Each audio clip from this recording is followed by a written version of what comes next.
Welcome to TG24 TV. నేను సుమలత. మేడ్చల్ జిల్లా BJP party council member Singisetti Ravinder Sagar press meet నిర్వహించారు. కబ్జా స్థలాలకు సంబంధించిన అన్ని ఆధారాలు తమ వద్దున్నాయని, వాటిని కబ్జాదారుల నుంచి విముక్తి చేసి అసలు హక్కుదారులకు అందే వరకు కృషి చేస్తామని తెలిపారు. కార్పొరేటర్ దేవేందర్ రెడ్డి చేసిన ఆరోపణలు ఖండిస్తూ రవీందర్ సాగర్ అన్నారు, నేను చిన్న స్థాయి వ్యాపారిగా ప్రారంభించి 27 ఏళ్లుగా కష్టపడి జీవనం నిర్మించుకున్నాను. వ్యాపారం చేస్తూ ఐటీ చెల్లించుకుంటూ కాంట్రాక్టులు చేసుకుంటూ చిన్న చిన్న ఫ్లాట్లు కొనుగోలు చేస్తూ అంచెలంచెలుగా ఎదిగాను. కష్టపడి సాధించిన స్థాయిని వక్రీకరించి నా వ్యక్తిత్వాన్ని దెబ్బతీయడం తగదు అని పేర్కొన్నారు. అందరికీ నమస్కారం. ఈరోజు ఈ యొక్క మీడియా సమావేశం ఏర్పరచడం కారణం ఏంటంటే, నిన్న కార్పొరేటర్ గారు నా మీద కొన్ని తప్పుడు వ్యాఖ్యలు చేయడం జరిగింది. ఎందుకంటే రవీందర్ సాగర్ అంటే ఒక వ్యాపారం చేసుకుంటూ చిన్న స్థాయి నుండి దాదాపుగా 27 ఏళ్ళ నుండి ఐటీ కట్టుకుంటూ కాంట్రాక్ట్ చేసుకుంటూ అంచెలంచెలుగా ఆ తక్కువ జమాల్లో ఒక చిన్న ఫ్లాట్ కొనుక్కుంటూ ఎదిగిన మనిషి. దాన్ని పట్టుకొని దొంగ డాక్యుమెంట్ చేయడం అని, లేదంటే అధికారులను భయపెట్టడం అని, లేదంటే లేఅవుట్లు మార్చడం అని, పార్కులు అమ్మడం అని, గవర్నమెంట్ జాగాలు కొలగొట్టడం అని నానా విధమైన ఆరోపణలు చేశాడు. ఇవన్నీ కూడా తప్పని నిరూపించడానికే ఈరోజు మీడియా సమావేశం ఏర్పరచడం జరిగింది. నిన్న కార్పొరేటర్ గారి గురించి నేను గతంలో కూడా మొన్న మీడియా సమావేశం పెట్టినప్పుడు కూడా ఆయన పేరు కానీ ఎక్కడ కూడా తీయలేదు.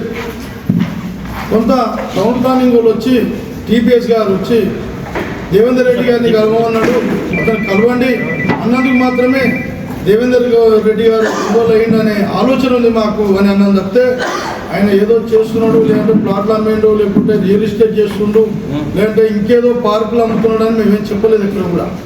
కానీ ఈరోజు చెప్పాల్సి వస్తుంది. ఎందుకంటే ఈరోజు ఆయన ప్రజాస్వామ్యంలో 10 సంవత్సరాలు పరిపాలన చేసేందుకు ప్రజలు వాళ్ళతో పాటు డివిజన్లో మేము కూడా తోడ్పడి ఓట్లు వేసి ఆయన గెలిపించుకోవడం జరిగింది. మరి ఈరోజు ఏం చేస్తున్నాడు? ఆయన రియల్ ఎస్టేట్ వ్యాపారం చేస్తున్నాడు, ప్లాట్లు వెంబడి పడుతున్నాడు, పార్కులు వెంబడి పడుతున్నాడు, పబ్లిక్ కావాల్సిన సవలతులు చూసుకుంటా మీకు సేవ చేస్తున్న ఒక వ్యక్తి ఈరోజు రియల్ ఎస్టేట్ ఆఫీస్ పెట్టుకొని కూర్చున్నాడు. మరి ఇది ఎంతవరకు కరెక్ట్? ఆయన ఎప్పుడో ఫస్ట్ ఎలక్షన్స్కి వచ్చినప్పుడు మా కాలనీలో ఒక రోడ్ చూపెట్టాము, అది 25 ఏళ్ళు అయింది. అక్కడ ఇల్లు అయ్యి ఇప్పటిదాకా డ్రైనేజ్ లేదు, దానికి రోడ్ లేదు, కనీసం ఎలక్ట్రికల్ లైన్స్ లేవు. మరి అవన్నీ ఏవి పట్టించుకోకుండా ఈరోజు రియల్ ఎస్టేట్ మరి పడి వాళ్ళతో పార్ట్నర్గా అయ్యి ఈ వ్యవహారం అంతా కూడా నడిపిస్తున్నాడు. ఈరోజు చాణక్యపురి పాలటప్ప దగ్గర ఒక ఇల్లు పర్మిషన్ తీసుకున్నాడు ఒక వ్యక్తి. కనీసం ఒక రోజుకు 50 యాక్సిడెంట్లు అవుతున్నాయి. రీసెంట్గా ఒక మంచి కూడా చనిపోయింది అక్కడ. అది ప్రజాపాలన కాదు, అది ప్రజల శ్రేయస్సు కాదు. అయినప్పుడు ఎంతసేపు ఎవరి ప్లాట్ కొన్నాడు, ఎవరి ప్లాట్ దగ్గర పోతే పైసలు వస్తాయి, ఎవరు పంపిస్తే పైసలు వస్తాయి, ఎంతమందిని పెట్టుకొని సాయంత్రం మందు దాపించి మా ఎమ్మడి పెట్టుకొని ఎవరి మీద దాడి చేయాలి అనే ఆలోచన తప్పితే వేరే ఆలోచన లేదు. నేను మొన్న కూడా మాట్లాడినప్పుడు చెప్పిన బీఆర్ఎస్ పార్టీ గురించి కానీ, వ్యక్తిగతంగా ఆయన పేరు కానీ, వాళ్ళ పార్టీ వాళ్ళ పేరు కానీ నేను ఎక్కడ కూడా తీయలేదు. నిన్నటికి నిన్న ఉట్టిన నా మీద పెద్ద ఒక బండరా వేసినట్టు ఏదో జరిగిపోయినట్టు, మరి మా ఇంటికే వస్తావు, మమ్మల్నే పైసలు అడుగుతావు, మా ఇంటికి ఆఫీసర్లను పంపిస్తావు, దేవేందర్ రెడ్డి గర్వనని చెప్తావు. మరి ఇవన్నీ నేను ఒక్కనే కాదు, రేపు ఉదయాల నీకు 4 నెలలు ఉంది. ఈ 4 నెలల తర్వాత దిగిపోయిన తర్వాత కూడా పబ్లిక్ నీకు వచ్చి సమాధానం చెప్తారని కూడా ఇవి సందర్భంగా తెలియజేస్తున్నా. మరి ఏంది పరిపాలన? నువ్వేం చేస్తాను? పబ్లిక్ రోడ్లు, డ్రైనేజ్ లైన్లు, మందిర తాగునీరు, తర్వాత ఎలక్ట్రికల్, స్ట్రీట్ లైట్స్, ప్రభుత్వ పథకాలు ఏమున్నా మీకు అందుబాటులోకి తెచ్చి, కళ్యాణ లక్ష్మి అనుకో, ఇంకేదైనా అనుకో, ఏ పథకాలు అయితే ప్రభుత్వం ఏర్పరిచిందో అటు నేనుండి ఆఫీసర్ల దగ్గర మాట్లాడి మీకు చేయిస్తానని మీరు మాట ఇచ్చి ఇవాళ కార్పొరేటర్గా ఎన్నిక కావడం జరిగింది. మరి మిమ్మల్ని నమ్మి ఓట్లు వేసినందుక ప్రతి ఒక్క ప్లాట్ కొన్న వ్యక్తులకు ఈ దాడులు జరగడం, వానికి ఏదో ఒక ప్లాట్ కొన్నాడు, వానికి ఇబ్బంది అయింది, కోర్టు పోయిండు, న్యాయస్థానం ఉంది, మరి వాడు దాన్ని న్యాయంగా వాడు కొట్లాడుకుంటాడు. మధ్యలో మీకెందుకు? మీరు రియల్ ఎస్టేటా? నేను ఒకటే సమాధానం కావాలి నాకు. నిన్న మీరు ప్రెస్ మీట్ పెట్టారు, మరి రియల్ ఎస్టేట్ వ్యాపారం చేస్తున్నావా లేకుంటే వీళ్ళ మీద అంతా దాడి చేయడానికి తయారైనవా? నీకు ఆ ఈసీలతోటి ఏం పని? నీకు ఆ దానికి సంబంధించిన పేపర్ చేసే సంబంధం ఏముంది నీకు? నీకు కనిపిస్తలేదా పబ్లిక్? నీ పెట్టే ప్రెస్ మీట్లోనే కనిపిస్తుంది నువ్వెందుకు పోరాడుతున్నావు అని. నేను అనుకున్నా మొన్నదాకా నీకు పార్ట్నర్ లేదేమనుకున్నా, కానీ రియాలిటీగా కూడా ఇతను చెయ్యి ఉండే గోకుల్ నగర్లో ఇవన్నీ చేయడం జరుగుతుంది. అదేవిధంగా మల్లికార్జున నగర్లో కూడా సర్వే నెంబర్ 107, 106లో దాదాపుగా 14 ప్లాట్లు ఇదే విధంగా మిగిలిపోయినట్టు ఆల్రెడీ అమ్మిర్రు. కానీ ఓనర్లు అందుబాటులో లేక, వాళ్ళకు తెలియక, వాళ్ళు ఎక్కడో ఉన్నారు, ఎప్పుడో రోజు వస్తారు. వచ్చినప్పుడు నీవు ఈ దొంగ జీపేలు చేసి అమ్ముకొని నీ వాసులు సంపాదించుకుంటే ఆ రోజు వాడు ఆత్మహత్య చేసుకోవాలన్నా వచ్చి? అదేనా నువ్వు చేసే పని?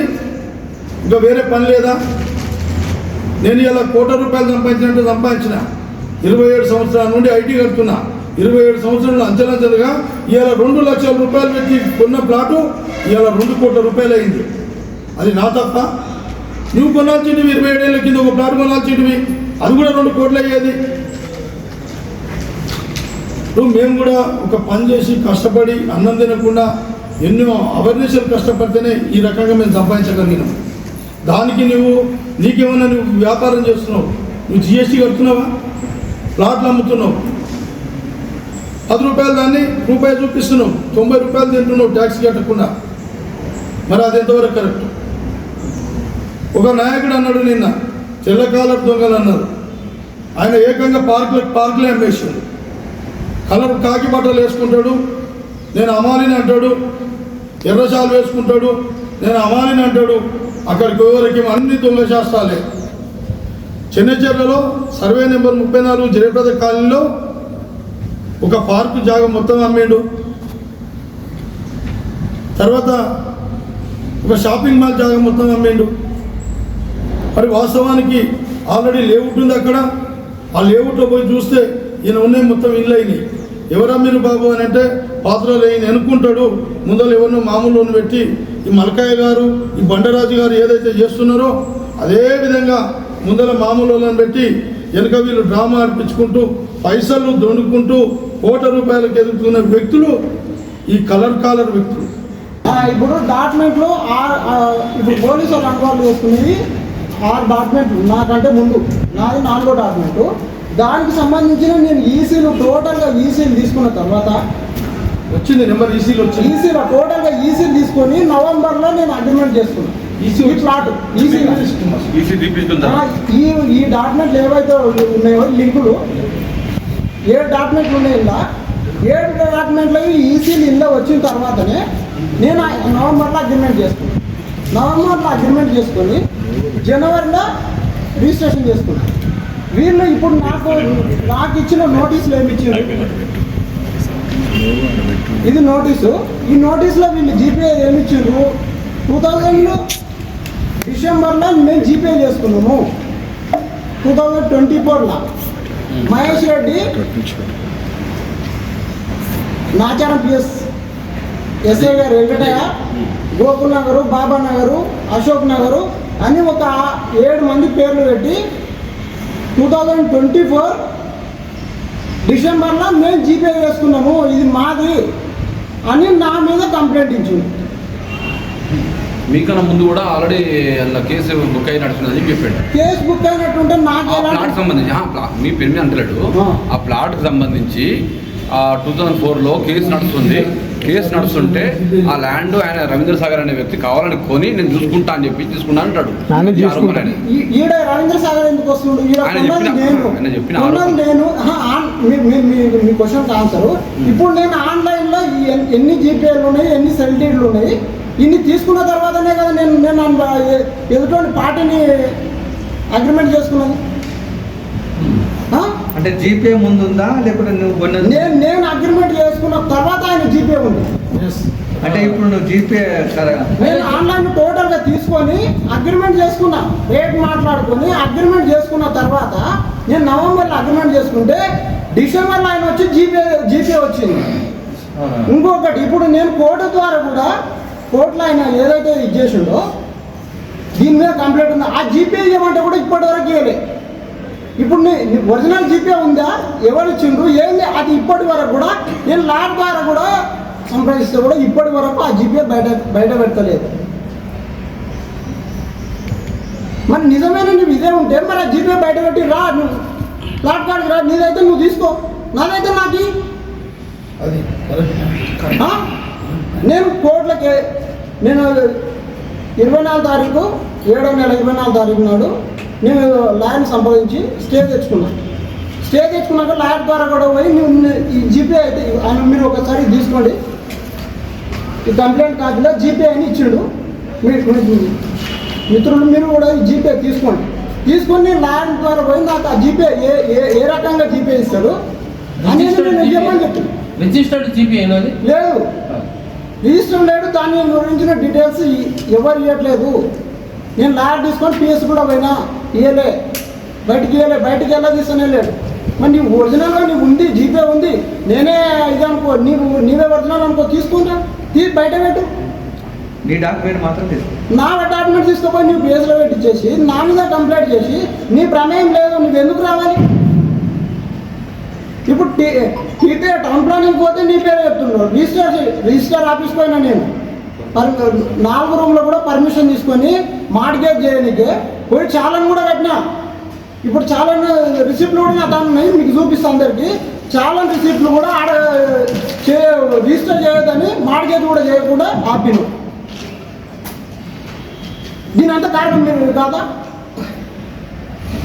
టౌన్ ప్లానింగ్ సిటీ ప్లానర్ క్లియర్గా చెప్తుండు, పొలిటికల్ వాళ్ళు చెప్పినప్పుడు మేము వినాలి, వినోదా మేము సామాన్యులకు చేయాలంటే పొలిటికల్ వాళ్ళు మేము వినాలి, వాళ్ళ మాట వినేందుకు కూడా మేము చేయలేము అని పని ఆపమంటే ఆపి ఊపుకున్నాం. ఒకసారి రిజిస్టర్ అయినట్టు 2023లో ఇచ్చారు కదా, ఎట్లా ఇస్తుంది జీపే, ఎట్లా ఇస్తుంది చెప్పండి, మీరే క్వశ్చన్ చేయండి. ఇంతకుముందు 7 డాక్యుమెంట్లు అయినాయి కదా, జీపే ఎన్నిక లేదు, జీపే ఎట్లా ఇస్తారు? లేదు. ఇంకొకటి కోర్టు నుంచి నేను స్టే తెచ్చిన కోర్టు నుంచి నోటీస్ పంపినాను. నోటీస్కు ఆయన ఫోన్ నెంబర్కు ఏది మహేష్ రెడ్డి, ఈ మహేష్ రెడ్డికి పంపితే వాని అడ్రస్ లేదు, వాని ఫోన్ నెంబర్ లేదు, ఏం లేదు. రిటర్న్ వచ్చింది. రిటర్న్ వస్తే కోర్టు నాకు మళ్ళీ ఎక్స్టెన్షన్ ఇచ్చింది.